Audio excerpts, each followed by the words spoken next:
Hello students, welcome to our subject Social Studies. Let us start a new lesson, Lesson 4, Understanding Rivers. What is a river, children? A river is a natural flow of fresh water that flows towards large water bodies like ocean or sea. How can we define river, children? A river can be defined as a ribbon-like body of water that flows downhill from the force of gravity. Ribbon-like means long and thin, children. A river can be wide and deep or shallow enough. Now let us move on to journey of a river, children.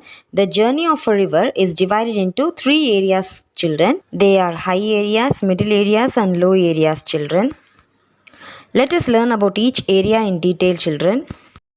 See, here in this picture, where the journey of river starts, children, either on the hills or mountains. On the peak, no, the place where a river starts, that is begins, is called its source. Okay, here in the high areas, it starts from here and it usually flows down very fast.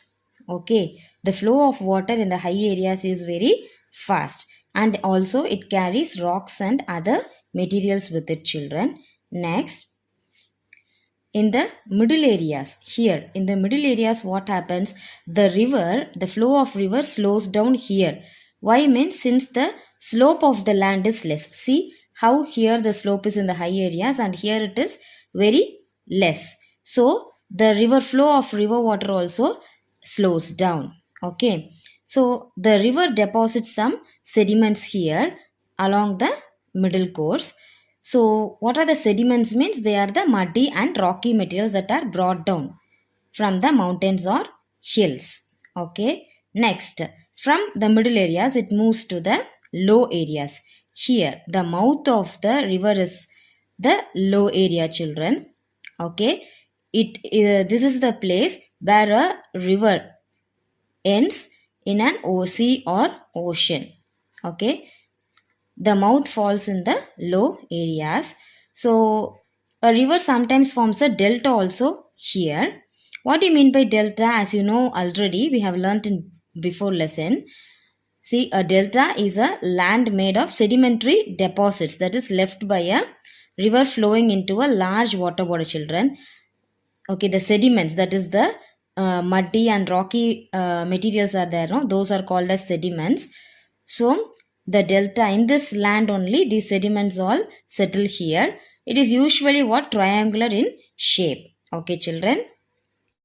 Next, in the picture you can view the course of a river, children. Course means what? Direction in which the river water flows. Okay, as we learnt already, the soil brought down from the mountains by a river. Okay, what is it called, children? Silt. Silt. Silt. Okay, during the rainy season, the rivers become full and it overflows, children. As a result, what happens? The neighboring areas get flooded. When the water from the flood flows away, no, the mud or silt is left behind. Now in the picture you can view, children, tributary and distributary. What are tributaries? Tributaries are nothing but the small streams and rivers from different places, no? It joins the main rivers. Okay, those are called tributaries. But what are distributaries, children? When the main river, no, it breaks into small streams, no, these are called distributaries. Can you understand the difference, children? And that's all for today's class, children. In today's class, we learned about rivers, the journey of a river, and some of the new terms like tributaries, distributaries, and silt. I hope you all understood, children. Now, all of you kindly take your social workbook part 1, children.